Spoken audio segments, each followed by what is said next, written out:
সবুজ পাহাড়ের বুকে এঁকে বেঁকে চলে গেছে রাস্তা, এর মাঝে ছোট ছোট ঘর। এখানে লুকিয়ে আছে ক্ষুদ্র জাতিগোষ্ঠীর সংস্কৃতি, পাহাড়ি জীববৈচিত্র্য।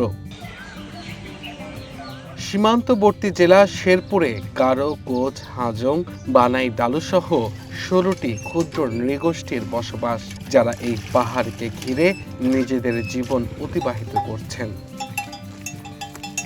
এদেরই একজন শান্ত কোচ, যিনি গানে গানে জানালেন নিজের ভাষাকে তিনি কতটা ভালোবাসেন।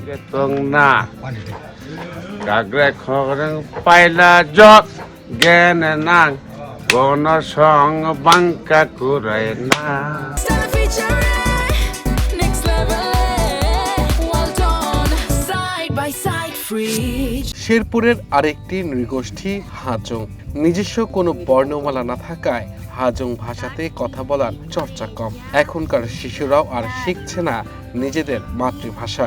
ঘরে বাইরে এমনকি স্কুলেও কথা হচ্ছে বাংলায়, ফলে নীরবেই হারিয়ে যাচ্ছে তাদের মাতৃভাষা। এখানে আমাদের হাজং সম্প্রদায়ের প্রায় 50 ফ্যামিলির মতো আছি।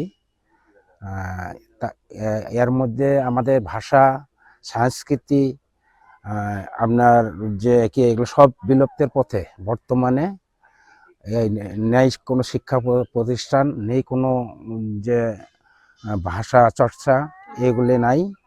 আশা করি যদি বর্তমান সরকার আমাদের এই দিকে লক্ষ্য একটু সুদৃষ্টি দেয়, তাহলে আমরা সবকিছুই ধরে রাখতে পারবো। পোশাক আশাক যেগুলো আসছিল আমাদের, সেই পোশাকও এখন নাই। আর গান বাজনা যেগুলো ছিল এগুলো এখন বিলীন হয়ে গেছে, এখন ওগুলা পাওয়া যাইতেছে বা এখন ওগুলা চলেই না বা করেই না, দেখে আর বর্তমানে ওগুলো আমাদের নাই, হারাই যাচ্ছে।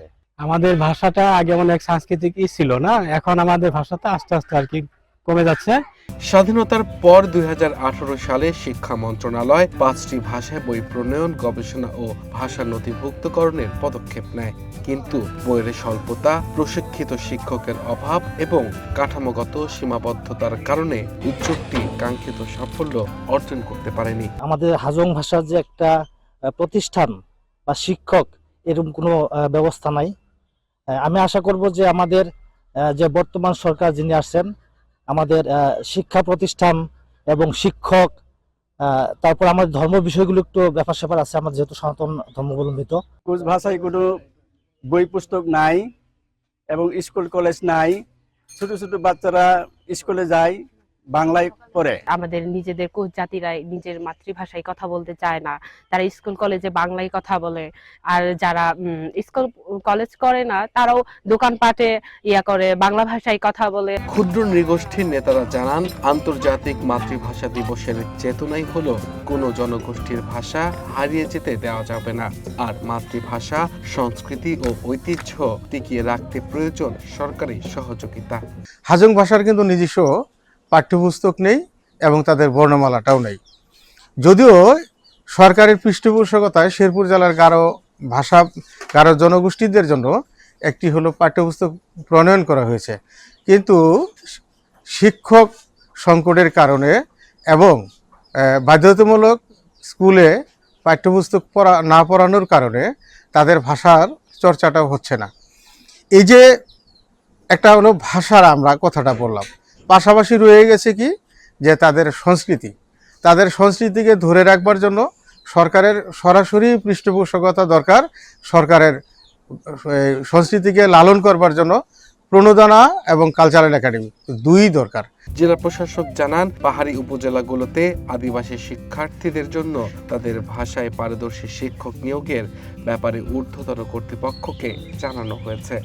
আমরা সবার জীবনমান উন্নয়ন অনেক কাজ করছি।